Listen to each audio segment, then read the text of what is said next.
हर साल 2.6 मिलियन लोग alcoholic liver disease से मरते हैं। Alcohol I am consuming is of top quality, तो वो उतना इम्पैक्ट नहीं करती शायद। लिवर को रीजनरेशन का वरदान मिला हुआ है। बहुत सारे एडिक्शन छोड़ना रिलेटिवली आसान होता है, पर सिगरेट का एडिक्शन छोड़ना बहुत मुश्किल। हमें हर बार लगता है कि इसे एक रील हमें देखी रिवॉर्ड मिलेगा, तो गाबा बोलता है कि रुको रुको रुको, सोचो तो सही पहले कि तुमको ये करने की जरूरत है कि नहीं है। तुम जब वो उस एडिक्शन के जोन में नहीं है, तो they are at the prime of their careers.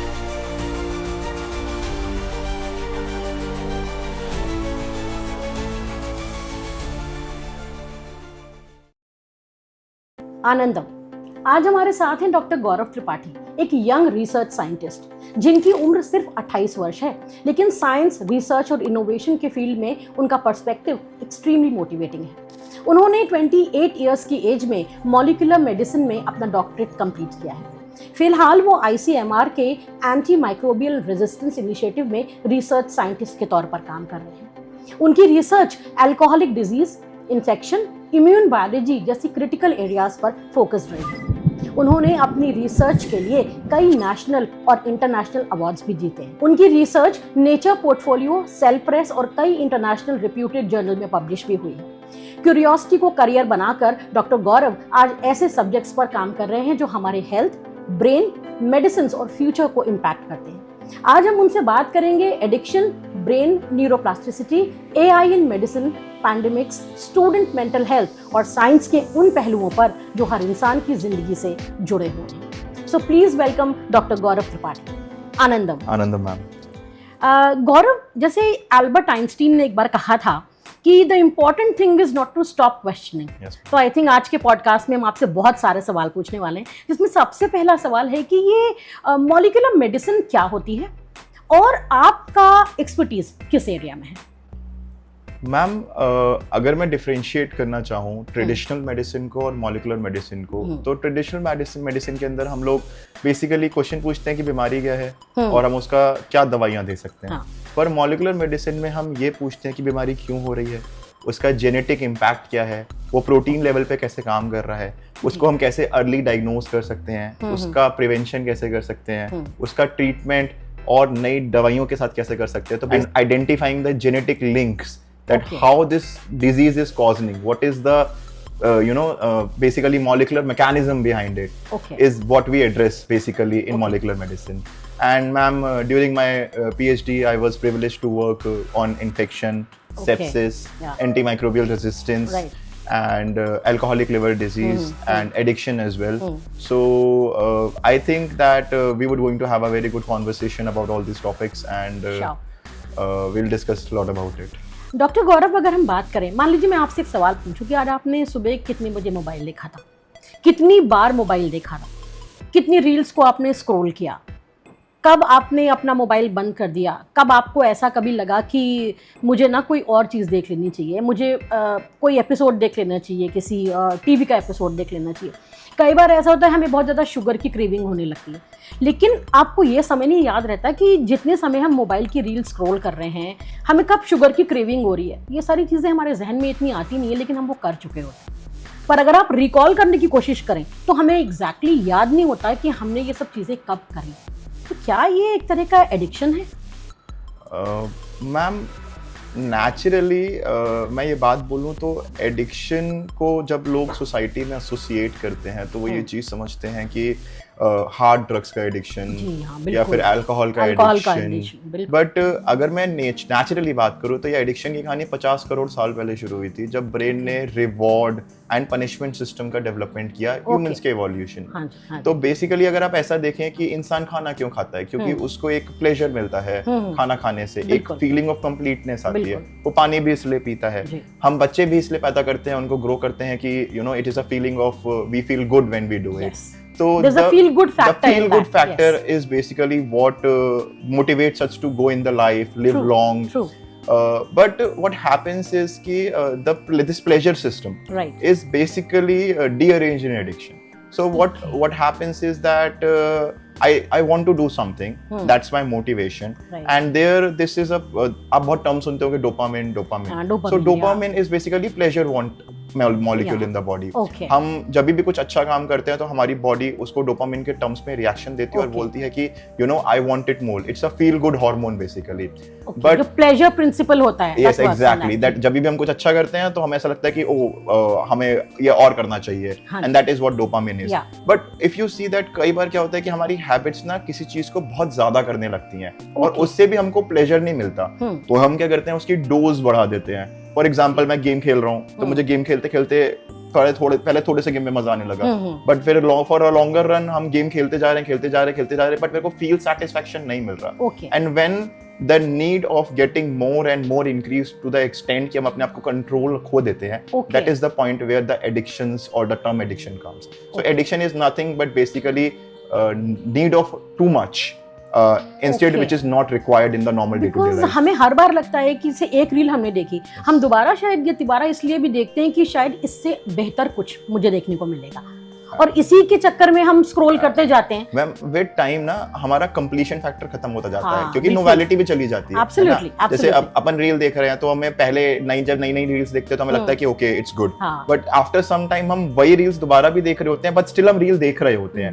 And that the point where we stop our brain saying that कि हमें इसे यहाँ रोकना है, बट हम उसमें लगे रहते हैं, is the point where the addiction principle comes here. Okay, and sometimes मुझे ऐसा लगता है साइकोलॉजिकली टॉकिंग कि कभी-कभी हम ये जो एडिक्शंस की बात हम कर रहे हैं, खासकर ये मोबाइल का जो आजकल आप देख रहे हैं बच्चों को हो रहा है और एडल्ट्स को भी रील स्क्रॉल करने का, तो कहीं ऐसा तो नहीं है कि लोग बोलते हैं कि अगर हम लोनली फील कर रहे हैं इस वजह से हम स्क्रॉल करते हैं, पर मुझे ऐसा कहीं ना कहीं लगता है कि शायद ये लोनलीनेस की वजह से नहीं है, शायद यहाँ पर जो अपने नेगेटिव इमोशंस हैं या जो अनवांटेड इमोशंस हैं उनसे भागने की हम कहीं कोशिश कर रहे होते हैं। Ma'am, it can be one part of it, but addiction is broadly can be of anything. Like as you said, it can be of phone, it can be of sugar, it can be of hard drugs, it can be of maybe, you know, sometimes gymming is also becoming an addiction. Yes, it has become. Anything nowadays which comes in a compulsive way that हम इसको बार-बार कर रहे हैं, and every time we need to do it more, है ना, to get same kind of satisfaction which we were getting from a lesser extent, is basically addiction. Doctor Gaurav, अभी आपने डोपामिन की बात करी जिसके बारे में आजकल बहुत बातें हो रही हैं, जो प्लेजर प्रिंसिपल के ऊपर ये वर्क करता है।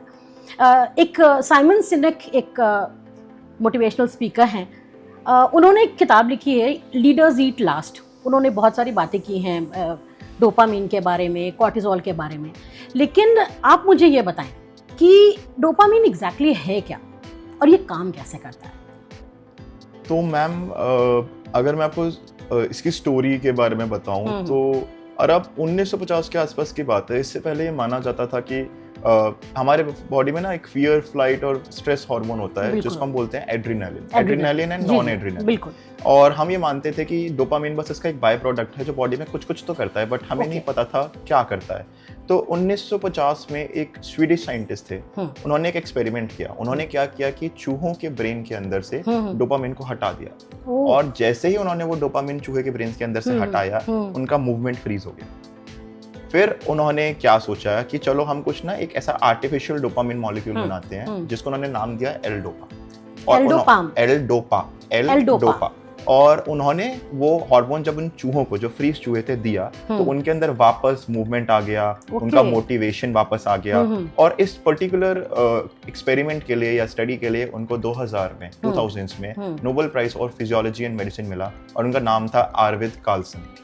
तो बेसिकली 2000 के बाद, और एल-डोपा आज भी पार्किंसंस डिजीज का one of the most important treatment है। तो जितने भी पार्किंसंस पेशेंट होते हैं जिनके अंदर बेसिकली डोपामिन डेफिशिएंसी होती है, उनको अंदर एल-डोपा दिया जाता है। तो आफ्टर दिस रिसर्च और डिकेड्स ऑफ रिसर्च हमें ये आइडेंटिफाई हुआ कि dopamine is not only an adrenaline और non adrenaline by product, it is an hormone which is basically responsible for motivation, for movement, and it is also central for addiction as well. Okay, because वो भी उसमें addiction में भी हम pleasure की बात कर रहे हैं, and it is somewhere pleasure regulator. Absolutely. जैसे आपने कहा कि डोपामिन हमें रिवॉर्ड ढूंढने के लिए मोटिवेट करता है, पर ब्रेन को कैसे पता लगता है कि रिवॉर्ड क्या चीज़ है? हम एक्चुअली बहुत अच्छा क्वेश्चन है और काफ़ी लोग इस बारे में नहीं जानते, बट हमारे ब्रेन में ना एक रिवॉर्ड पाथवे या रिवॉर्ड सिस्टम जैसा एक बेसिकली ऑर्गन टाइप सिस्टम है, मतलब एक टिश्यू अरेंजमेंट है, जिसमें 3 कंपोनेंट होते हैं। हम इस पर्टिकुलर पाथवे को मीजोलिम्बिक डोपामिन सिस्टम बोलते हैं, Okay. जिसके अंदर 3 कंपोनेंट होते हैं। पहला होता है VTA, which is ventral tegmental area. ये एक एरिया होता है जहाँ पे बहुत सारे हमारे न्यूरॉन्स का एक क्लस्टर होता है। Okay. न्यूरॉन्स एक स्पेसिफिक ब्रेन सेल्स होते जी। हैं जो कि न्यूरोट्रांसमीटर्स रिलीज करते हैं, बिल्कुल, जैसे कि बिल्कुल। डोपामिन एक न्यूरोट्रांसमीटर है। बिल्कुल। तो वो क्या करता है कि डोपामिन रिलीज करता है, ठीक है। नाउ जब भी हम कोई एक्टिविटी करते हैं तो वो ब्रेन वो डोपामिन वो basically VTA area dopamine release करता है। Okay. देन हमारा एक नेक्स्ट एरिया होता है जिसको हम बोलते हैं न्यूक्लियस एक्यूम्बेंस। बेसिकली ये एक तरीके से एक्सेलरेटर है, ठीक है। तो जैसे आपका डोपामिन आया तो वो डोपामिन आपको कितना मतलब प्लेजर फीलिंग दे रहा है, कितना एनहांसमेंट दे रहा है, कितना मोटिवेशन दे रहा है, वो इस पर्टिकुलर एरिया का काम होता है, जिसको हम न्यूक्लियर एक्यूम्बेंस बोलते हैं। एंड फाइनली हमारा प्रीफ्रंटल कॉर्टेक्स, जो कि थोड़ा सा पीछे होता है हमारे, है ना। Prefrontal cortex is basically the decelerator ही है। ये डिसाइड करता है कि ये काम करने से मुझको इतना मजा आया तो मैं इसको दोबारा करूं या कितना करूं, है ना। तो ये पूरे सर्किट में डोपामिन के साथ एक और हमारा न्यूरोट्रांसमीटर है जिसको हम गाबा बोलते हैं, ठीक है। गाबा। तो अगर डोपामिन एक्सेलरेटर है, वो बोलता है कि इस हाईवे पे तेज जाओ, तुम्हें मजे आएंगे, रिवॉर्ड मिलेगा। तो गाबा बोलता है कि रुको रुको रुको, सोचो तो सही पहले कि तुमको ये करने की जरूरत है कि नहीं है। तो GABA is a inhibitory hormone, on the contrary the dopamine is basically more ये करो करो करो वाला हार्मोन। और किसी भी एडिक्शन में या किसी भी इस तरीके की डिजीजेस में मोस्टली ये वाला जो सर्किट होता है ना, खराब हो जाता है। तो हम ये डिटरमाइन नहीं कर पाते कि हमें कहाँ रुकना है और कहाँ नहीं रुकना है। तो basically higher dopamine and lesser GABA is very much dangerous for human beings. So there should be a balance between dopamine and GABA. Yeah, mostly when we get in addiction, हमारा GABA काम करना बंद कर देता है। तो क्योंकि वो हमें रोकता है। तो बेसिकली मोस्ट ऑफ टाइम हम कुछ गलत करते हैं तो वही वाली बात होती है ना कि कोई रोकने वाला नहीं है। और इसलिए बोलते हैं कि sometimes good friends basically stop you from doing wrong things, ठीक है। बिकॉज समटाइम्स जब गाबा काम नहीं कर रहा होता तो दोस्त काम कर रहे होते हैं, और वहीं पे अगर कुछ ऐसे दोस्त हो जाएं जो आपको मोटिवेट करें गलत काम करने के लिए, तो गाबा भी गए और दोस्त भी गए। बिल्कुल। तो आई थिंक ये फ्रेंड्स जो होते हैं, they are very good GABAs actually. So friends should act like GABA, not like dopamine. Absolutely doctor Gaurav. And जो आपको गलत काम करने से रोक दे, जैसे आपने बताया कि गाबा आपको इनहिबिट कर देता है, उस काम को नहीं करो, तो मुझे ऐसा लगता है कि बैलेंस होना जरूरी है इन दोनों के बीच में। यस मैम, पर ये बैलेंस भी ना जब आप किसी भी सब्सटेंस के कंट्रोल में होते हो ना, तो ऑटोमेटिकली आप वो चीज करने के फेवर में ज्यादा होते हो, क्योंकि आपको reward is always better than punishment na. Yes, so absolutely. here GABA is stopping you and dopamine is giving you that reward feelings. And जितना ज्यादा for example substance hard होता है, जैसे harder drug होता है, वो उतना ज्यादा हमारे VTA system को activate करता है to release more dopamine. And now eventually what happens is that कि टॉलरेंस फॉर डोपामिन इंक्रीजेस। तो क्या होता है कि जब हम सेम काम कर रहे हैं तो हमको थोड़े डोपामिन में मजे मिल रहे हैं, ठीक है, लेकिन जब हम उसी काम के को दोबारा कर रहे हैं तो हमें बहुत ज्यादा वो काम करना पड़ेगा to get equal amount of dopamine, और जिसको हम बोलते हैं जो फीलिंग ऑफ यूफोरिया होती है, वो चीज यूफोरिया की फीलिंग होती है, राइट। जैसे आजकल आपने कहा छोटे बच्चे खासकर ये गेमिंग का बहुत ज्यादा कल्चर आजकल चल गया है, तो आई थिंक ये इस तरह का एडिक्शन के लिए क्या रिस्पॉन्सिबल होता है? मैम सेम ही प्रिंसिपल है, सेम प्रिंसिपल है। चाहे आप हार्ड ड्रग्स ले लो, चाहे आप गेमिंग ले लो, चाहे शुगर इनटेक आपका ज्यादा हो जाए, हाँ, anything which is triggering your VTA region to release dopamine is basically triggering a certain kind of addiction in those particular individuals. क्या डोपामिन सिर्फ रिवॉर्ड मिलने पर ही रिलीज होता है या इसके पीछे कुछ और साइंस होती है? हम बहुत ही अच्छा क्वेश्चन है ये, एंड मैं पढ़ रहा था इस बारे में। I recently red a book around 1990 के आसपास की बात है। एक प्रोफेसर वोल्फ्राम करके एक साइंटिस्ट थे, उन्होंने भी अपने आप से क्वेश्चन पूछा कि is it the only reward which is giving dopamine और समथिंग एल्स। तो उन्होंने मंकीज पे एक्सपेरिमेंट किया, and what they identified was that कि it's not reward only, it's the expectation of reward. So what, for example, whenever we want to do something and we expect a lot from it, तो वो expectation ज़्यादा dopamine release करती है rather than doing it actually.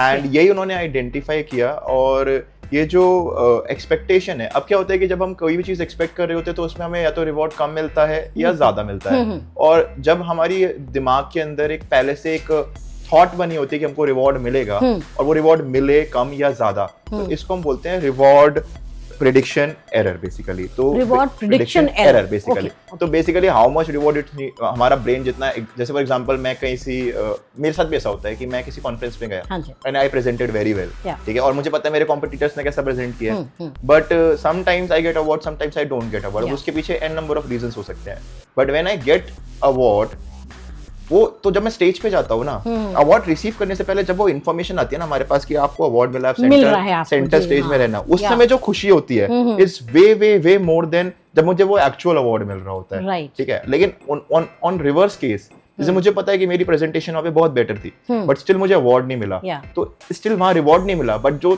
Thought था उससे पहले कि मुझे अवार्ड मिलेगा, स्टिल मुझे वहाँ पे डोपामिन मिल रहा था, feel good factor, and that basically the reward prediction error model is now used to train AIs, you know.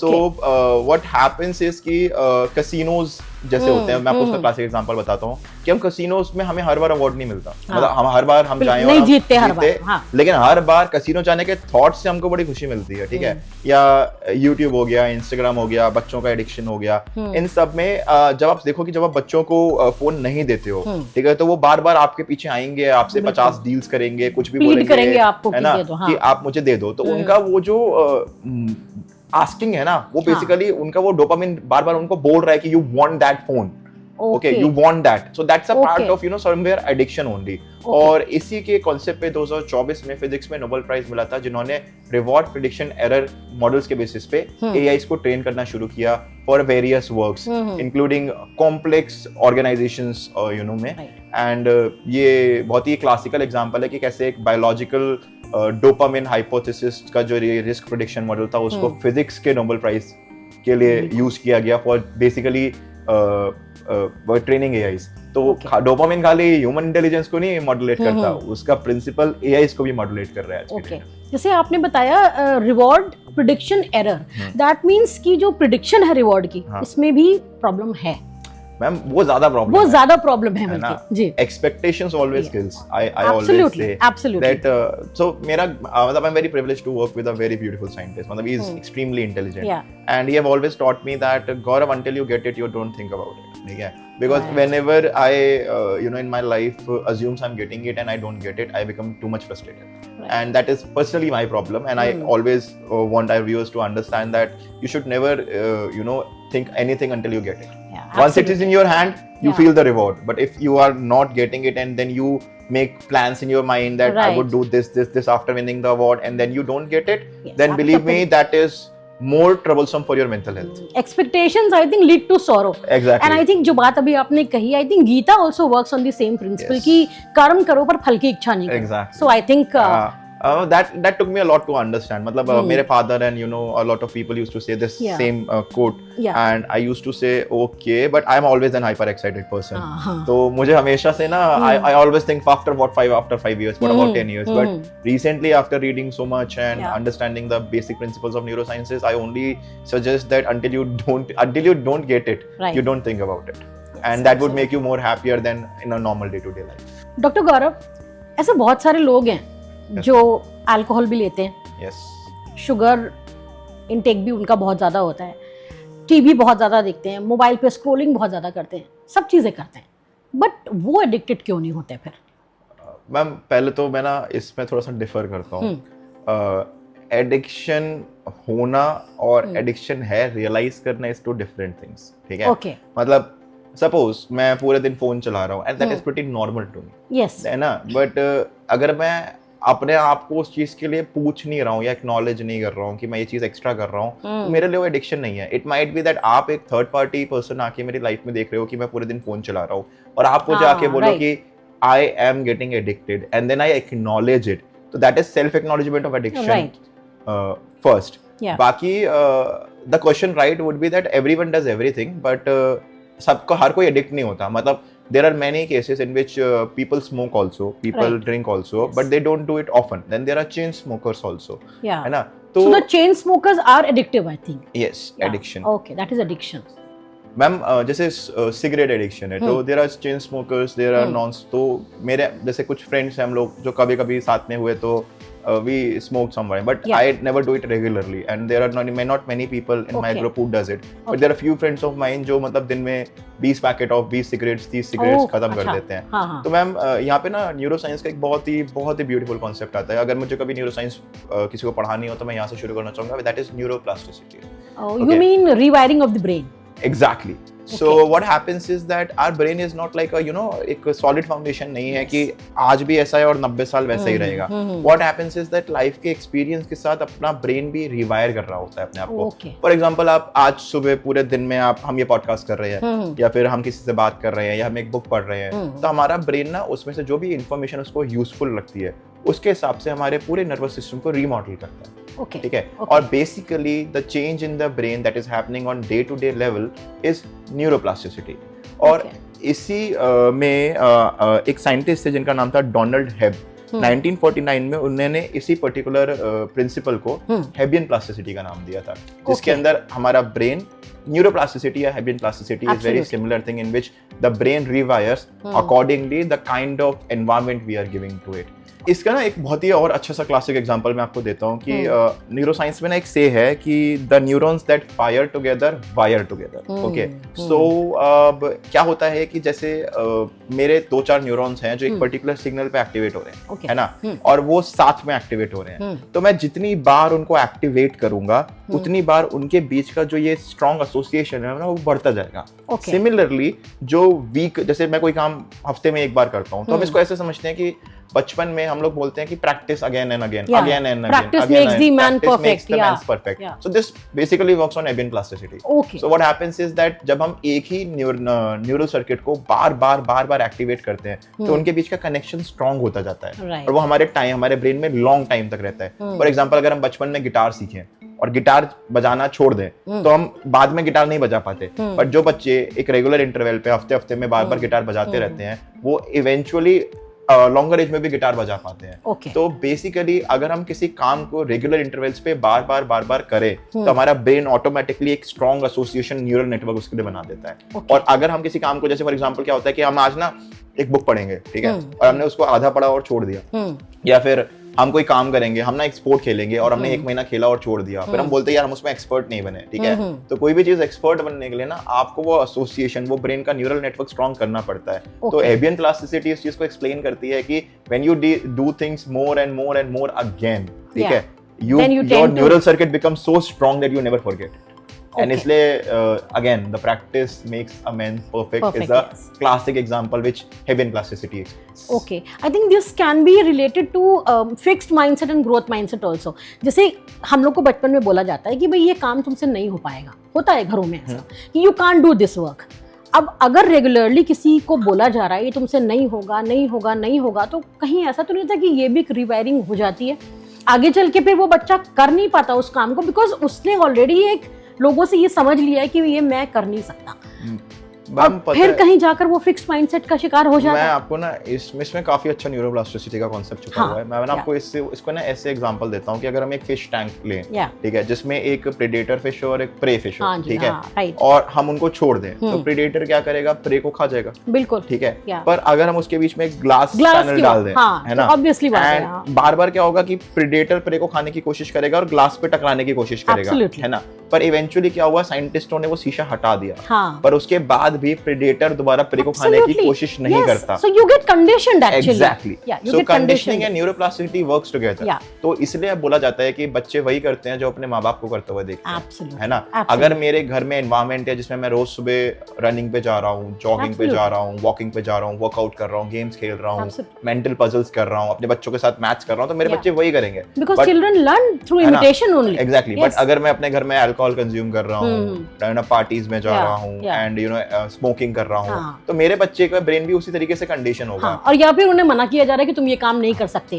Then also I think this leads to fixed mindset. और ma'am ऐसा नहीं है कि एडिक्शन ना एक permanent बीमारी है. There are many examples. मेरे फ्रेंड्स भी हैं कुछ ऐसे जिन्होंने ना एक टाइम पे बहुत हार्ड एडिक्शंस किए, लेकिन आज जब उन्होंने वो अपना डी एडिक्शन का पूरा रूटीन कर लिया और आज जब वो उस एडिक्शन के जोन में नहीं है तो they are at the prime of their careers.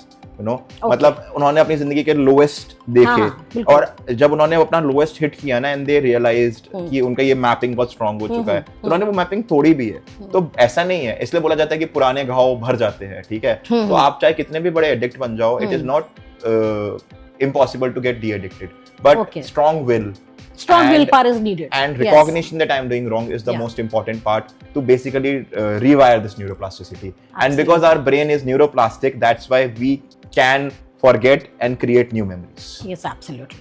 Doctor Gaurav, आजकल हम न्यूज़पेपर्स में पढ़ते हैं कि लोगों की डेथ हो गई ड्रग ओवरयूज की वजह से, तो कहीं ऐसा तो नहीं है कि लोग एक्साइटमेंट की वजह से कम ले रहे हैं ड्रग्स, या एडिक्शन लोगों को कम हो रहा है, वो नॉर्मल होने के लिए ज़्यादा कंज्यूम कर रही हैं सारी चीज़ें?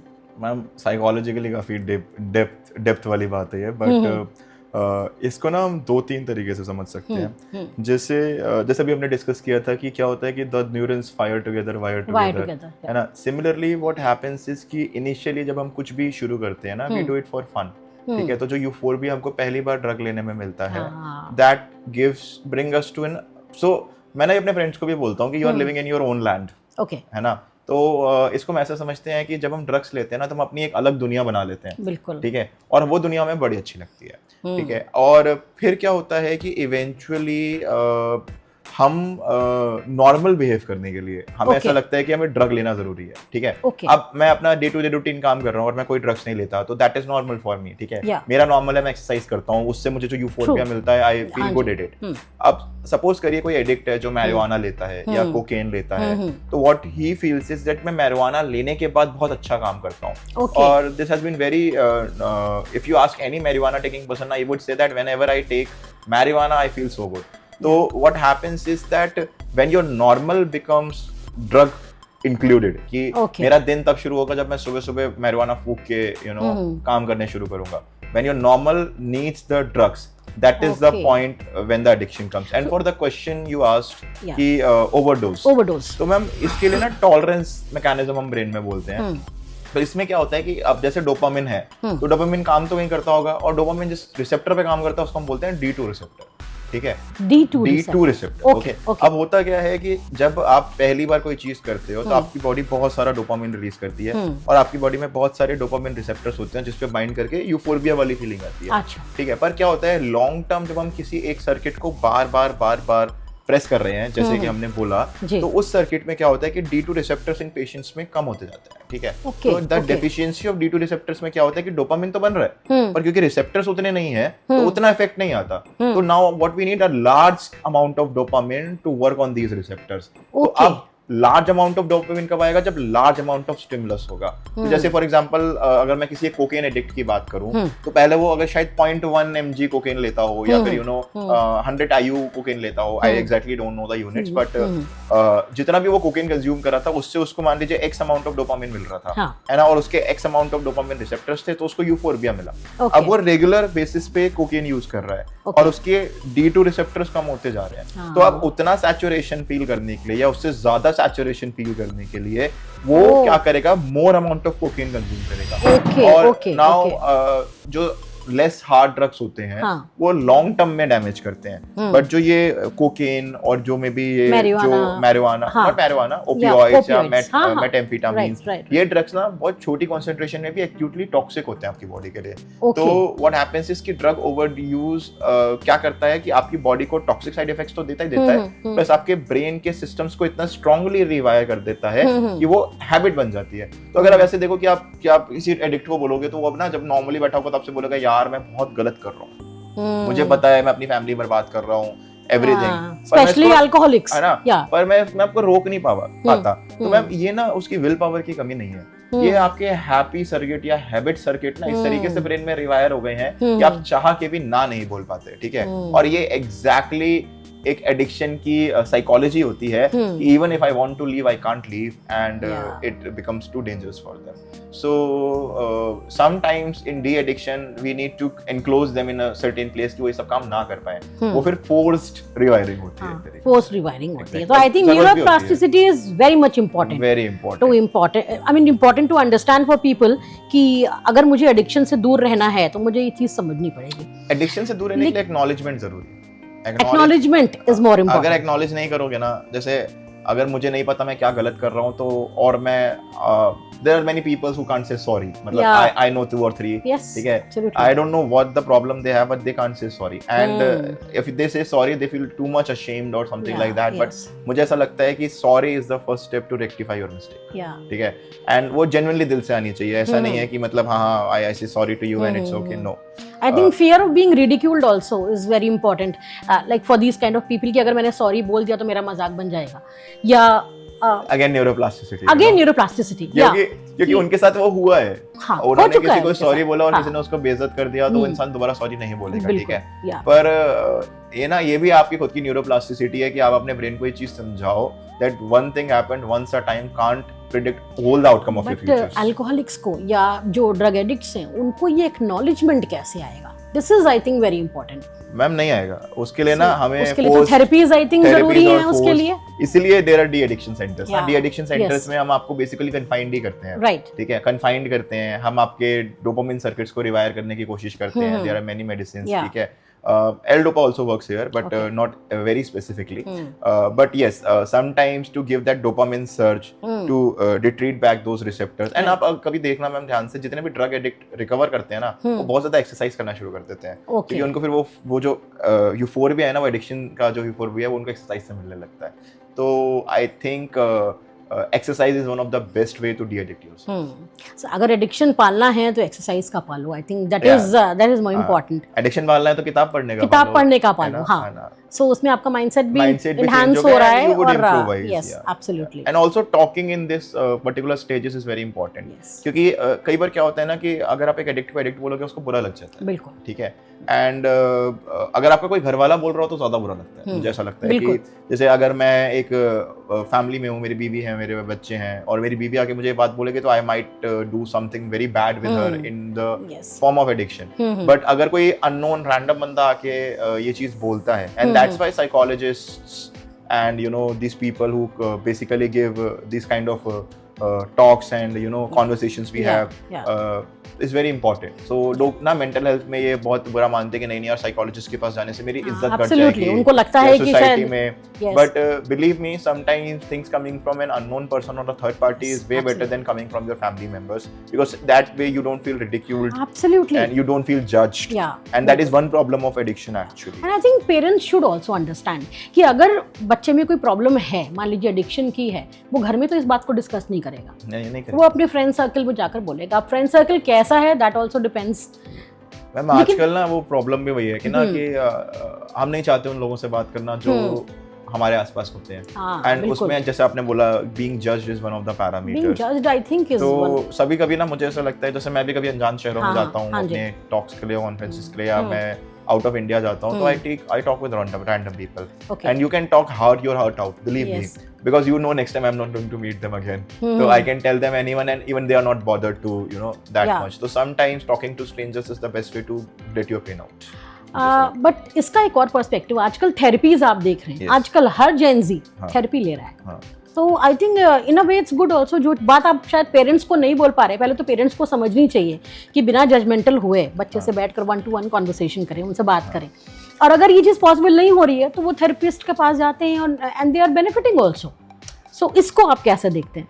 मैम देखो, मतलब ना इसमें थोड़ा सा ओल्ड स्कूल साउंड करूंगा मैं, सॉरी, बट मुझे ऐसा लगता है कि अपने ये भी एक तरीके का एडिक्शन है क्या, ठीक है, taking therapy for the point where you are too low, ठीक है, ऐसा नहीं है, आपकी जिंदगी में भी वो फेज आया होगा जब आपने डिफरेंशिएट किया, ठीक है, मुझसे कोई पूछे कि एंजाइटी, डिप्रेशन जैसी चीजें क्या होती हैं, अगर मुझसे कोई 1 साल पहले तक पूछता तो आई वुड बी से यार ये सब कुछ नहीं होता, ठीक है, बट देन मेरी लाइफ में भी एक फेज आया where I felt too much depressed, too much, I started having this kind of little I started crying without any reasons, panic attacks or anxiety attacks, exactly, not panic attacks are way more harder than what I have faced, but then I realized कि sometimes you need people to talk, ठीक है, and their therapist comes, but to make it an habit कि for example मेरे घर में किसी से झगड़ा हो गया और मुझे थेरेपिस्ट के पास जाना है, आजकल ऐसा हो रहा है, ठीक है, you don't need to get addicted of therapy, you always don't need to bring it out and talk other people, sometimes meditation is so important also because कभी भी ना आप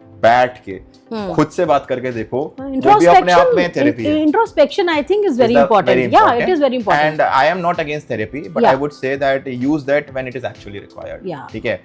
Going to the therapist day to day for the habits which you can easily regulate by regulating your own activities is way easier than depending. Again, it's an addiction to get therapy again and again. But I think family environment does play a very important role. Because like, why will a child if I can talk to my mother or maybe my father and we come from an such India में या geographical location में रहते हैं कि वो ना connection हम बड़े होते होते छूट जाता है हमारा. जैसे I am privileged that I can talk anything with my father और विद माय मदर, बट हर पेरेंट वैसा नहीं होता. ठीक है. मेरे फादर ने मुझको वो लिबर्टी बहुत अर्ली एजेस से दे दी थी कि you can come and talk anything to me. ठीक है. बट स्टिल आज भी मैं अपने मम्मी पापा से उतनी बातें नहीं कर पाता because there is some reasons in my mind कि मैं ये उनसे करूं. But then I have some good friends, तो अब अच्छे दोस्त बनाइए. ठीक है. बिल्कुल. वर्स्ट केसेस में अगर आप उनसे बात नहीं कर सकते तो अनजान लोगों से बात करिए, और उनसे भी नहीं कर सकते then go to a therapist. Talking it out I think बहुत जरूरी चीज होती है. Talking it out and acknowledgement. Yes, an acknowledgement. An acknowledgement तभी होगा जब आप थोड़ा सा सेल्फ अवेयर होंगे. You know, in on my podcast I talk about self awareness. I think that is the most important thing कि आपको जब तक अपनी कमियां नहीं पता है, आपको ये नहीं पता आप ये कर रहे हैं तो आप ये क्यों कर रहे हैं, तब तक आप किसी प्रॉब्लम को सॉल्व नहीं कर सकते. So acknowledgement doctor Gaurav I think is very important. And talking others. And if you talking can't, to others, if you can't talk to the people you know, talk to the people you don't know. Go out somewhere and talk to someone. क्योंकि ऐसा नहीं है कि सिर्फ आप ही ढूंढ रहे हो किसी को बात करने के लिए, हो सकता है वो भी ढूंढ रहे हैं, और लोग ढूंढते हैं. ठीक है.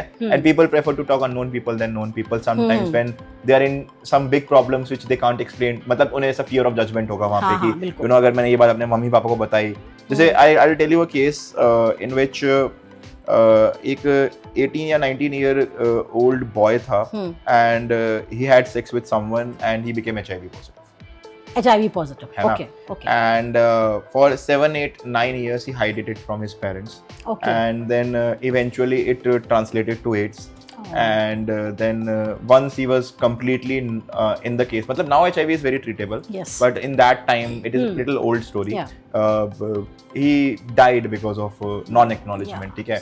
So if he might have been able to talk it to someone, maybe a therapist or maybe a doctor or maybe to his parents, I don't think the parent would obviously यार डांट तो हर कोई लगाता है, but acknowledge भी उस चीज को, एटलीस्ट वो ट्रीट तो करता अपने आप को ना. एंड आजकल तो बहुत अवेयरनेस हो गई है लोगों को, people are aware. Yeah but those were the times when awareness was not there, है ना. एंड अभी भी मैम जो स्टीरियोटाइप है एचआईवी को लेके, मतलब in this particular segment I would to say HIV is very much treatable. Yes, it is. And upcoming gene therapies और उससे तो completely eliminate भी किया जा सकता है. तो आने वाले 10 सालों में it won't be even considered the big threat right now it is. Okay. So if anyone is facing such kind of problems, maybe it is HIV or maybe certain different mental problems, don't think it is wrong. Yeah. Just come out to your parents or maybe someone whom you care or maybe even to a therapist and tell them a lot and find a solution for it. And that way is your physical and mental health both will be I think in a very good shape. Yes. Dr. Gaurav, एक word nicotine मैं बड़ा सुनते आ रही हूँ, बचपन में भी बोला जाता था कि चाय ज्यादा मत पियो, निकोटीन होता है उसमें. सिगरेट में निकोटीन बहुत होता है. But exactly because you being a scientist I want to know what exactly is nicotine. Ma'am अगर मैं निकोटीन की बात करूँ ना, it is an plant derived compound.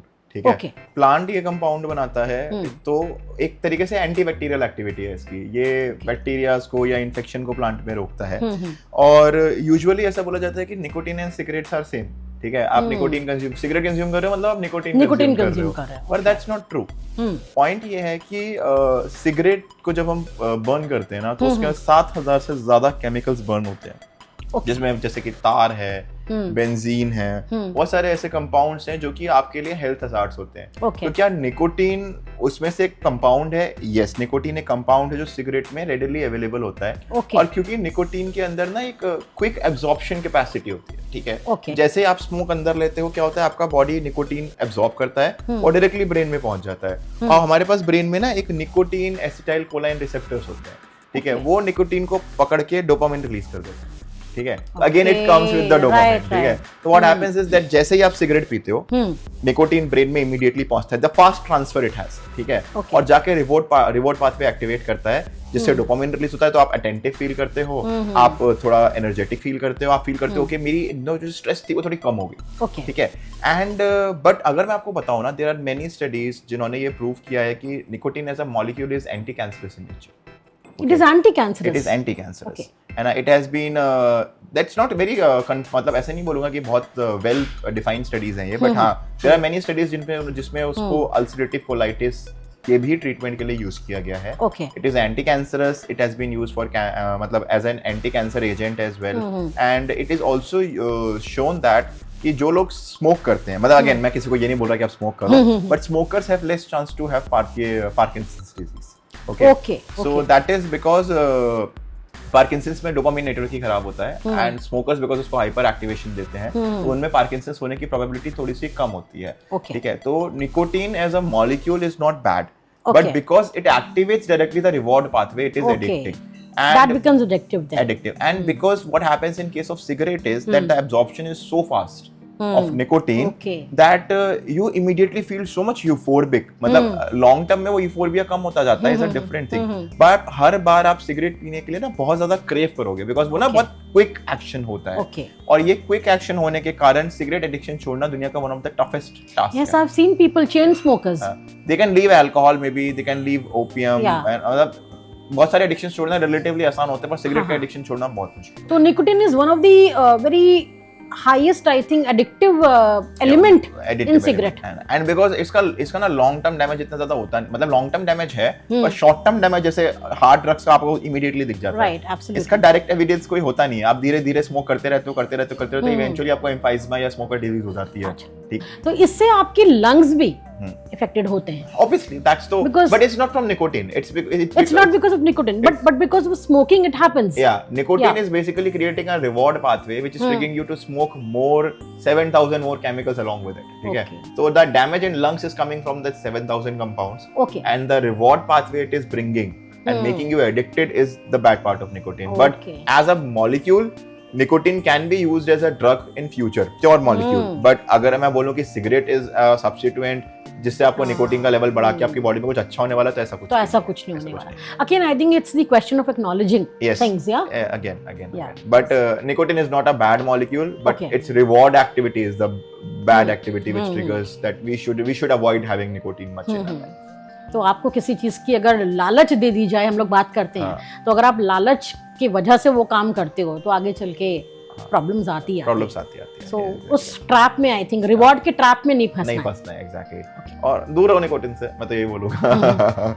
ना उस लूप में आओगे ना आपको जरूरत, बिकॉज़ अर्ली स्टेजेस में I find lot of teenagers they start smoking, तो उन्हें लगता है कि उन्हें प्लेजर मिलता है, एंड टू दैट एक्सटेंट कभी-कभी ऐसा भी होता है कि अगर कोई स्ट्रेस हो रहा है, टेंशन हो रहा है, घर में किसी ने कुछ बोल दिया, तो वो टीनेजर जाता है, स्मोक करके आ जाता है, उसको लगता नहीं रिलीज हो गया टेंशन। मैम पता है एक पॉइंट के बाद ना वो चीज आपको खुशी भी नहीं देती, ठीक है। वो वही अगेन वो वांट वाली बात हो जाती है कि उसका ना थॉट ही मुझको डोपामिन दे रहा है, ठीक है, भले उसको करके मुझको डोपामिन मिल रहा है। तो अगर आप कभी स्मोकर्स को वैसे बैठ के पूछोगे ना कि तुझे क्या मिलता है स्मोक करके, क्या तुझे वैसी ही फीलिंग आती है जैसे तूने पहली बार स्मोक किया था, बोलेगा नहीं मुझे ना आज की डेट में कोई फीलिंग नहीं आती स्मोक करके, बट मेरे को उस थॉट से ना एक डोपामिन मिलता है कि मुझे ना इससे सैटिस्फैक्शन मिलेगा। तो satisfaction is the reward, thought cigarette पीनी है, ठीक है। तो ये एक सर्किट बन जाता है। तो इवन स्मोक करके मजे नहीं आ रहे, पर स्मोक के थॉट से मजे आ रहे हैं, and that's why smoking is one of the biggest addiction, and nicotine is the part of it which is basically manipulating the reward principle. Doctor Gaurav, आजकल अल्कोहलिक एडिक्शन का बड़ा दौर चल रहा है, आप देख रहे हैं कितने सारे बच्चे, आई थिंक टीनेजर्स और अडल्ट्स भी इसका शिकार हो जाते हैं। और आपने तो अपनी पीएचडी की जो थीसिस हैं वो भी अल्कोहलिक लिवर डिजीज पर करी है, क्या कारण होता है इसके पीछे भी?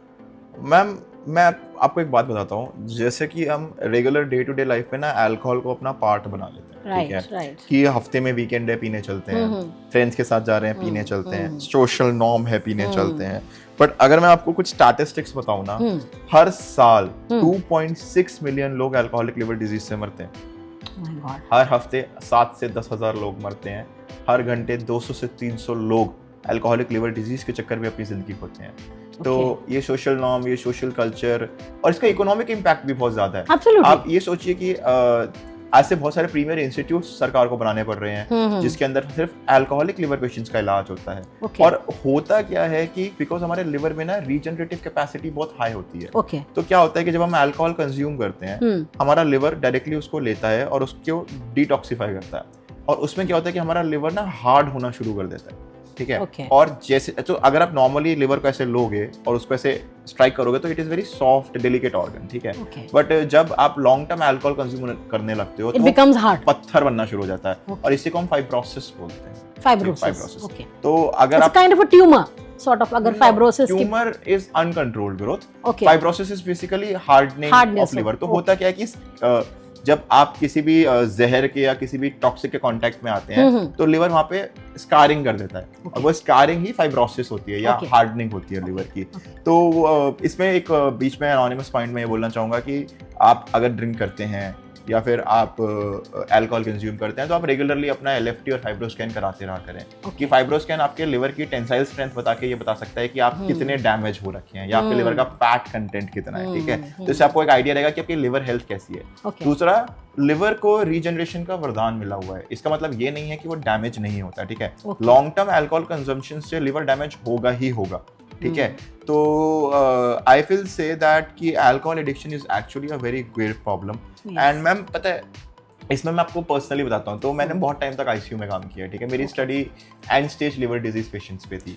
तो हमारे यहाँ क्या होता था कि पेशेंट ने तो दारू पी के अपनी जिंदगी खराब कर ली, ठीक है, पर अब उसके इलाज में उसकी फैमिली अपना घर बेच रही है, गाड़ी बेच रही है, ठीक है, बच्चे के पास खाने पीने को नहीं है, लोग दूसरे स्टेट से आके यहाँ पे इलाज करवा रहे हैं, बीवी आके डॉक्टर के पास रो रही है, माँ रो रही है कि मेरे बच्चे को बचा लो। लेकिन एक बार ना ऐसा बोलते हैं कि हमारे केस में कि जब एक लेवल के बाद बिलिरुबिन हाई हो गया या लिवर, जैसे लिवर काम करना बंद करती है, आपकी किडनी काम करना बंद कर देती है, मल्टी ऑर्गन फेलियर्स हो जाते हैं। एंटीमाइक्रोबियल रेजिस्टेंस एक बहुत बड़ा प्रॉब्लम है, इन्फेक्शन इन पेशेंट्स में बहुत कॉमन होता है, एंड मतलब बहुत सारी चीजें हैं, ठीक है, रेस्पिरेटरी फेलियर होता है। तो ये सब ना खाली लिवर से नहीं खराब हो रहा है, अल्कोहल आपके पूरे सारे सिस्टम्स को डैमेज कर रहा है, और अल्कोहल ये करता है बाय क्रिएटिंग ऑक्सीडेटिव स्ट्रेस, ठीक है। तो व्हाट हैपेंस इज दैट आप जब अल्कोहल पीते हो तो आपकी बॉडी में इन्फ्लेमेशन बढ़ता है, ऑक्सीडेटिव स्ट्रेस बढ़ता है, लिवर डैमेज होता है, तो लिवर ना बिलिरुबिन रिलीज करना शुरू करता है, इसलिए जॉन्डिस हो जाता है पेशेंट्स को।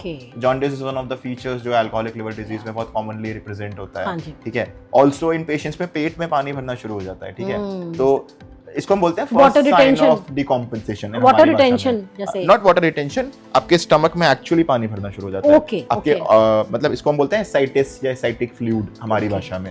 तो these are some science of decompensation. तो कुछ लोगों को हेपेटिक एन्सेफेलोपैथी होती है, कुछ लोगों के पेट में पानी भर जाता है, कुछ का बिलिरुबिन बहुत एक्सटेंड कर जाता है, but these are all sign of decompensated cirrhosis in normal layman language भी से। ऑल्सो मैम लोग बोलते हैं कि मैं तो महंगी दारू पीता हूँ। This I've heard from many people that the kind of alcohol I'm consuming is of top quality, तो वो उतना impact नहीं करेगी शायद। मैम इसमें ना ये बात 10% ठीक हो सकती है, 90% गलत है, ठीक है। 90% गलत क्यों, पहले उस पर बात करते हैं। 90% गलत इसलिए कि चाहे आप 100 रुपए की दारू पियो, चाहे आप 1000 रुपए की पियो, चाहे 1 लाख रुपए की पियो, आपका लिवर उसको वैसे ही प्रोसेस करेगा जैसे वो अल्कोहल को प्रोसेस करता है।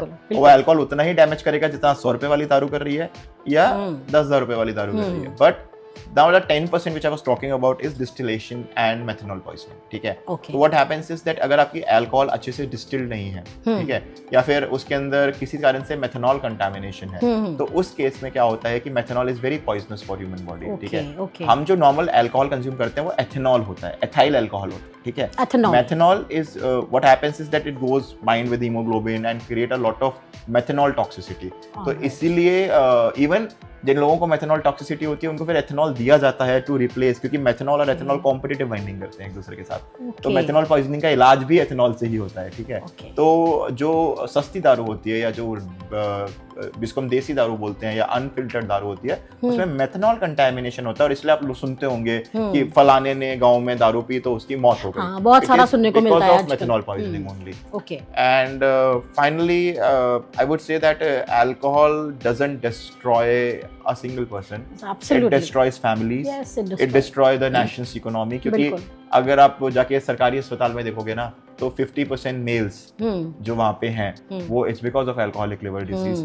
And recent trends में मतलब पहले इंडिया में फीमेल्स इतना अल्कोहल ड्रिंक नहीं करती थी, पता है, हमारे सोशल नॉर्म और कल्चर इस चीज को अलाउ नहीं करते थे, बट अभी रिसेंट एडवांसेस में फीमेल्स के अंदर भी अल्कोहलिक लिवर डिजीज देखी जा रही है, and females are more susceptible to alcohol liver damage, because हमारे अंदर ना एक अल्कोहल डिहाइड्रोजिनेस करके जीन होती है जिसका काम होता है अल्कोहल को मेटाबोलाइज करना, उसका जो रिप्रेजेंटेशन है फीमेल्स में वो रिलेटिवली वे लेस है देन मेल्स के कंपैरिजन में, तो males can tolerate alcohol more relative to females, इसलिए भी females are more sensitive to alcohol liver damage, तो आई वोंट सजेस्ट कि आप अल्कोहल कंज्यूम करें, और ऑल्सो इसमें जो एक ये थॉट होता है कि आज मैं खुश हूं तो दारू पी लेता हूँ, पार्टी है तो दारू पी लेता हूँ, बट आप ये सोचो ना कि चाहे आपके लिए वो ओकेजन है पर आपके लिवर को तो वही टॉक्सिन मिल रहा है ना जो वो नॉर्मल डेज में मिल रहा है या फिर यू नो पार्टी में मिल रहा है, तो आप तो अपने लिवर को उतना ही टॉर्चर करने वाले हो, तो चाहे पार्टी हो भाई रनिंग कर लो, खाना खा लो, बाहर घूम लो, दारू पी के सेलिब्रेट करने से आपका लिवर ही खराब होगा। बट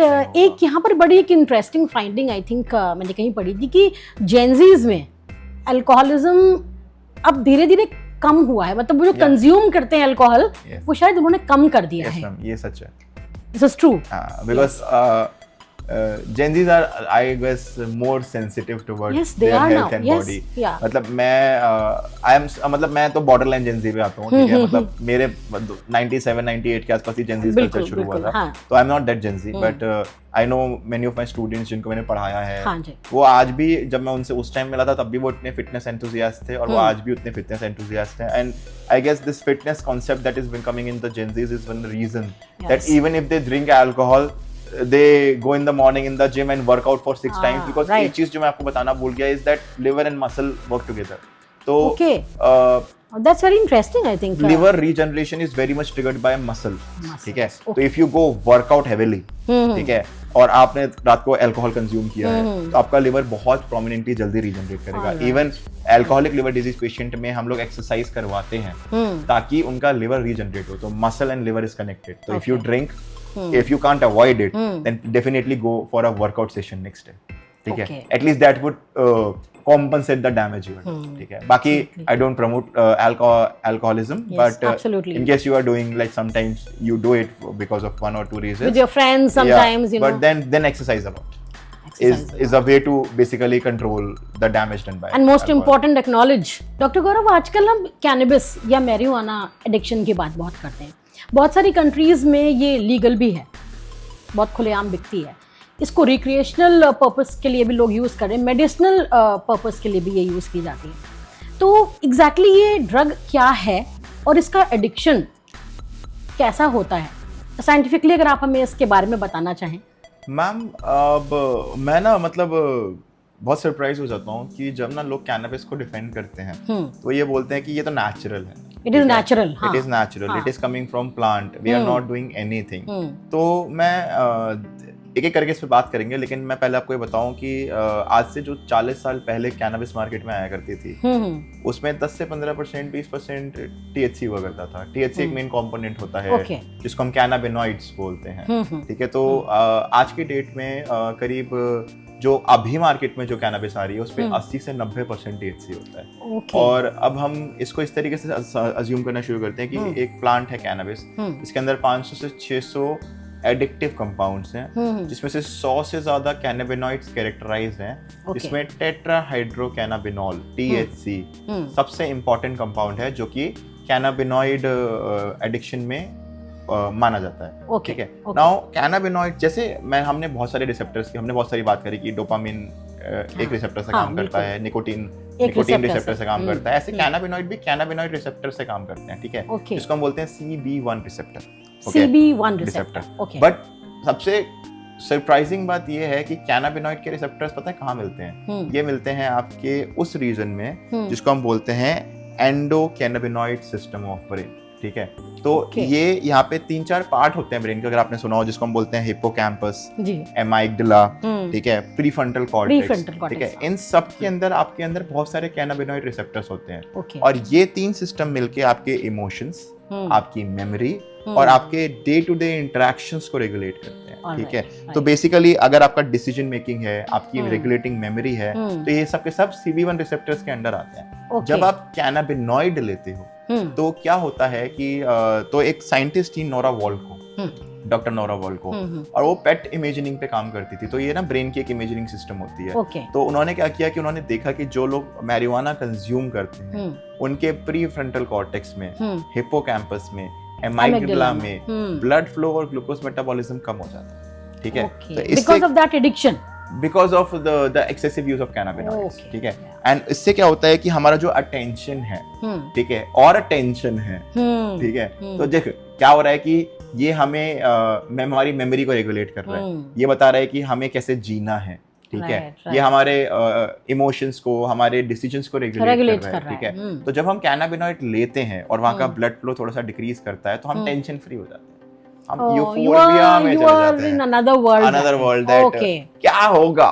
मतलब आप ना कभी किसी जिसने कैनबिस खा रखी हो या मतलब फूक रखी हो उससे पूछेगा तो वो ना बहुत खुश खुश दिखेगा आपको, क्योंकि उसकी टेंशन उसको समझ ही नहीं आ रही, एंड दैट इज बिकॉज उसके हिप्पोकैम्पस या एमाइगडाला जो कि आपका डिसीजन मेकिंग सेंटर है ब्रेन का, एक तरीके से इमोशनल रेगुलेटर सेंटर है, वहां पे आप वो कर ही नहीं पा रहे, वहां पे फ्लो ही नहीं जा रहा ब्लड का, तो वहां पे कोई इन्फॉर्मेशन प्रोसेस ही नहीं हो रही, तो आप बेसिकली फ्री हो जाते हो माइंड से। There is nothing in your mind that time, feeling of freeness is liked by the people. ठीक है, और अगर आप बोलो कि लोग बोलते हैं कि कैनाबिनॉइड ना एडिक्टिव नहीं होता, ठीक है, वो अल्कोहल की तरह एडिक्टिव नहीं है या निकोटीन की तरह एडिक्टिव नहीं है, बट रीसेंट स्टडीज में 10% लोग complete dependence of cannabinoid show किया है। तो कैनाबिनॉइड एडिक्शन 10% लोगों में परमानेंटली हो जाता है। तो it's not something कि it's not addictive, हाँ it is lesser addictive than nicotine or maybe other things, but dependency to become a normal life, जैसे हमने डिस्कस किया था ना कि आप नशे करते हो to behave normal, वो कैनबिस केस में ज्यादा देखा जाता है। तो अच्छा, वो ज्यादा वो फीलिंग नॉर्मलसी की इसमें ज्यादा, तो वो लोग नॉर्मली फूक के फील करते हैं कि हम बहुत ही नॉर्मल बिहेव कर रहे हैं। तो अगर मैं डे टू डे एक्टिविटी करना चाहता हूँ तो उनकी शायद डे टू डे एक्टिविटी इतनी खराब ना हो, हाँ लॉन्ग टर्म में उनकी मेमोरी खराब होगी, बिल्कुल ठीक है, उनकी स्लीप खराब होगी, उनके इमोशंस खराब होंगे, उनके एक्सप्रेशंस खराब होंगे, उनका थॉट ऑफ पर्सपेक्टिव ये सब डैमेज आउट हो जाएगा। तो सारा कॉग्निटिव जो प्रोसेस है वो पूरा डैमेज हो जाएगा। बट उनको ऐसा लगेगा कि अगर मैं कोई भी काम करना चाहता हूँ ना तो that would be only done in presence of cannabis only. Doctor Gaurav, मैंने पढ़ा है कहीं कि आई थिंक जो जेनजीज हैं ये आई थिंक इन तरह के नशों में आजकल ज्यादा जा रहे हैं, स्पेशली मैरिजुआना, कैनबिस। पता है आपका और एक साइंटिस्ट का ना थॉट प्रोसेस काफी मिलता है, ठीक है। 2012 में एक साइंटिस्ट ने कुछ वैसी स्टडी करी, तो इसको हम बोलते हैं डंडिन लॉन्गिट्यूडनल स्टडी, ठीक है, डंडिन लॉन्गिट्यूडनल स्टडी। इन्होंने काफी सारे पेशेंट्स पे, मतलब आई हजारों पेशेंट पे, एग्जैक्ट नंबर तो मुझे भी याद नहीं है, इन्होंने स्टडी किया कि जो एडोलसेंट बच्चे होते हैं या जो टीनेजर्स बच्चे होते हैं जो वीड कंज्यूम करना शुरू कर देते हैं या मैरिजुआना कंज्यूम करना शुरू कर देते हैं, उनका एडल्ट एज आते आते उनकी मेमोरी, उनका अटेंशन, उनकी लर्निंग ड्रास्टिकली डिक्रीज करती है। Specifically their tendency to learn new things and making this brain connections decreases very much and they are not able to learn new things. तो basically the ability to perceive new things, attention और ये जो सारी cognitive activities, सारी activities in बच्चों में decreased मिली, ठीक है। ऑल्सो कैनबिस ना एक अलग तरीके से काम करता है, ठीक है, हमारी भाषा में उसको मोटिवेशन सिंड्रोम बोलते हैं, ठीक है। व्हाट हैपेंस इज कि जब आपको रिवॉर्ड की एक्सपेक्टेंसी ही खत्म हो जाए, राइट, नाउ सपोज कैनबिस आपके कॉग्निटिव फंक्शंस को खत्म कर रहा है, इतना ज्यादा इंपैक्ट कर रही है कि रिवॉर्ड फैक्टर पीछे छूट रहा है आपको फर्क ही नहीं पड़ता रिवॉर्ड का, आपके लिए सिर्फ एक ही रिवॉर्ड है, मैं फूक के पड़ा रहा हूँ, cannabis is that reward functioning, ठीक है। और जब आपका रिवॉर्ड फंक्शनिंग खत्म हो जाता है ना, जब आप मोटिवेशनल जोन में चले जाते हो तो आपको कुछ भी करने का मन नहीं करता, और ये जो सेडेंटरी लाइफस्टाइल वीड अपने साथ लेके आता है, ये जो इनहिबिटरी फैक्टर्स जो आपके खत्म हो जाते हैं, ये जो आप इमोशनल यूफोरिया में रहते हो, एंड ये जो आपको मतलब कहना नहीं चाहिए, आई डोंट गिव एटीट्यूड जो आपका होता है, ये कैनबिस लेके आता है। तो कैनबिस एडिक्शन से ज्यादा आपकी लाइफ का स्लो डिस्ट्रॉयर। अटेंशन स्पैन भी आई एम वेरी श्योर बहुत ज्यादा कम हो जाता है। अटेंशन स्पैन, मेमोरी तो बिल्कुल ही खत्म हो जाती है, ये तो प्रूवन है, वेरी प्रूवन है कि मेमोरी लॉस, जैसे कोई चीज रख के भूल जाना, मैं कमरे में एंटर किया और जाके सोच रहा हूँ, ओह शिट यार मैं इस कमरे में क्यों आया था, ठीक है, या मैं एग्जाम देने जा रहा हूँ और मुझे छोटे छोटे फैक्ट्स याद ही नहीं है, तो ये सब कैनबिस का लॉन्ग टर्म है। And so cannabis is actually damaging and believe me, कोई भी नशा सिर्फ आपको एक डिपेंडेंसी देता है और वो आपके ब्रेन के किसी ना किसी अदर रिसेप्टर या किसी पाथवे को खत्म करता है। अब सोचिए, यूजुअली कैनबिस कंज्यूम किया जाता है विद निकोटीन, है ना, इट्स एन मतलब प्रोसेस की जिसमें आप कैनबिस निकोटिन के साथ ही कंज्यूम करते हो, now you are activating your cannabinoidal pathway, you are acting your nicotine pathway, and ultimately you are acting your dopamine pathway. Right. And then ultimately excessive dopamine causes dopamine insensitivity, and that causes a motivational syndrome. तो cannabis users में specifically a motivational syndrome बहुत common है. तो ये बहुत खतरनाक है motivational syndrome, because you need to have a specific amount of motivation, moderate level का ही सही, लेकिन वहाँ पर आपको जरूरत नहीं है. मैम ये पूछा था मुझसे कि cannabis recreational use और medicines में यूज की जाती है, but it is used. There are many studies in which it is a little of pain reliever. तो जैसे क्या होता है कई सारी डिजीज में ना आपकी पेन मेडिसिन भी काम नहीं करती हैं, या फिर कुछ मेंटल प्रॉब्लम्स होते हैं जिसके कारण साइकोलॉजिकल इश्यूज के कारण आपको बहुत ज्यादा पेन हो रहा होता है. उस केस में ये जो आपका कॉग्निटिव सिस्टम को बंद करना इज अ बेटर वे कि आप ना थोड़ा सा अफेक्ट होना बंद हो जाओ, साइकोलॉजिकली अफेक्ट होना बंद हो जाओ. वहाँ पे THC मेडिसिनली दी जाती है, ठीक है, और वहाँ पे उसका काम भी है. बट नॉर्मल बंदे को THC देना is not good. Also there are certain studies जिसमें कुछ लोग ना जेनेटिकली साइकोसिस के लिए सेंसिटिव होते हैं. तो जैसे अगर उन्होंने THC फूकी तो वो क्या होगा कि उसको ना साइकोटिक एपिसोड्स आने शुरू हो जाएंगे, ठीक है. तो ये hallucinations, तो ये कुछ लोगों में ये भी देखा गया है कि THC एक्सपोजर से वो हैलुसिनेट करना शुरू कर देते हैं. तो कुछ लोगों में ये इतनी टॉक्सिक नहीं होती, पर कुछ लोगों में बहुत ज्यादा टॉक्सिक भी हो सकती है. तो अगर आपका दोस्त ऐसे बोले कि भाई चल एक बार ट्राई करके देखते हैं, तो हो सकता है आप जेनेटिकली उसके लिए बहुत ज्यादा ससेप्टेबल हो. तो please don't try it, and believe me, आप एक बार शुरू करोगे तो रोकना अपने आप को बहुत मुश्किल है. तो आप उस रास्ते जाओ ही मत जिस रास्ते कभी जाना नहीं है. So I think ये weed भी acts in the same way. Ma'am, nowadays in Gen Z's weed is a greater problem than alcohol. Yes, it is, yes. ठीक है, because health के लिए वो अल्कोहल तो छोड़ देते हैं, पर यूफोर्बिया के लिए वीड नहीं छोड़ देते. वीड नहीं छोड़ते, ठीक है, और वो टेंशन फ्री रहना चाहते हैं. मतलब I am not disgracing any community or something like that, but you're only talking about addiction only. People who are using it prone, very prone, that it will become part of your normal life, है ना, and then your new normal will be weed normal. Doctor Gaurav, अब एक छोटा सा rapid fire round हम लोग खेलते हैं एडिक्शन पर ही. Okay ma'am. कॉफी या निकोटीन, किसकी एडिक्शन ज्यादा डेंजरस है?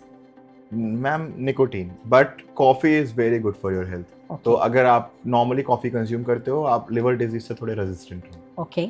विल पावर या ब्रेन केमिस्ट्री, एडिक्शन से ज्यादा पावरफुल क्या है? मैम एडिक्शन को छोड़ने के लिए एक सर्टेन स्टेज तक will power is the most important thing, acknowledgement is most important thing, but अगर आपको सच में हेल्प की जरूरत है देन ट्रीटमेंट. ओके. शुगर या अल्कोहल, कौन ज्यादा एडिक्टिव हो सकती है? शुगर, बिकॉज़ उसका एडिक्शन पैन पॉपुलेशन में है. ओके. सोशल मीडिया या गेमिंग, सोशल मीडिया या गेमिंग, किससे बाहर निकलना ज्यादा मुश्किल है? मैम गेमिंग से, बिकॉज गेमिंग एक अपना वर्चुअल वर्ल्ड है. वहाँ पे आप उसको रियल वर्ल्ड की तरह ट्रीट करने लग जाते हो, और बहुत बच्चों में ऐसा देखा गया है कि वो उस वर्चुअल वर्ल्ड को ही रियल वर्ल्ड मानना शुरू कर देते हैं. ओके. डोपामिन डिटॉक्स मिथ है या रियलिटी? मैम मिथ है. हमें डोपामिन डिटॉक्स करने की जरूरत नहीं है, हमें डोपामिन सही जगह से लेने की जरूरत है. ओके. एडिक्ट्स पैदा होते हैं या फिर बनते हैं? बनते हैं, बिकॉज पैदा हम बहुत सारी चीजों के साथ होते हैं, बनना हमारे हाथ में होता है कि हम क्या करना चाहेंगे और क्या नहीं. ओके. अगर सिर्फ एक हैबिट छोड़नी हो तो फ्यूचर एडिक्शन से आपको बचा ले, वो कौन सी हैबिट है? Trying everything. You shouldn't try everything. Start saying no, and only do the things which is required. Like try everything में आप कुछ ऐसा ना हो कि किस दिन ओपियोइड या मेटाम्फेटामिन ट्राई कर लो और आपको इतनी अच्छी लग जाए कि आप बोलो कि वो मैं तो एडिक्ट ही नहीं होता था, पर आप एडिक्ट हो गया. ओके. देन एक लाइन में, एडिक्शन का सबसे बड़ा ट्रूथ जो हर इंसान को पता होना चाहिए? Self acknowledgement. Okay. When you are addicted, acknowledge it. Okay. And then work. Thank you, Dr. Gaurav, for coming on this podcast and sharing such valuable information, valuable and scientific information with the audience. Ma'am, thank you very much for inviting me. It was my privilege to be here, and मुझे भी आपसे बहुत सारी चीज़ें सीखने को मिली, psychological aspects, आपका जो एक्सपीरियंस है. एंड जाने से पहले मैं एक लाइन बोलना चाहूँगा कि हमारे जैसे कैनाबिनॉइड्स THC से आते हैं या कैनाबिनस से आते हैं, ऐसे हमारी बॉडी भी खुद के कैनाबिनॉइड्स बनाती है जिसको हम बोलते हैं आनंदमाइड. और आपके चैनल का नाम भी आनंदम है, तो हम अपने आनंद से आनंदमाइड बनाएं rather than दूसरे कैनाबिनॉइड्स पे डिपेंड करें. Such a wonderful thing you have said. Thank you so much for this. And Anandam.